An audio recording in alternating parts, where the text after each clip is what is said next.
Previously, we looked at how the line art modifier worked for grease pencil objects. Because it takes some effort for your computer to calculate the effect, it makes sense to bake it. That way everything moves much more smoothly.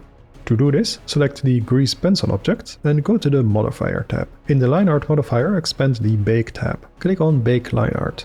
Now the outline is baked to keyframes. You can see that the camera position no longer influences it. Since you no longer need it, you can disable or remove the modifier.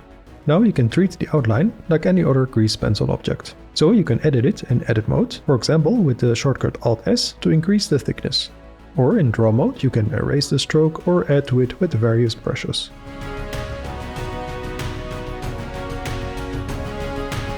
For more grease pencil tips, check out my ebook, which comes with over 800 Blender video tutorials.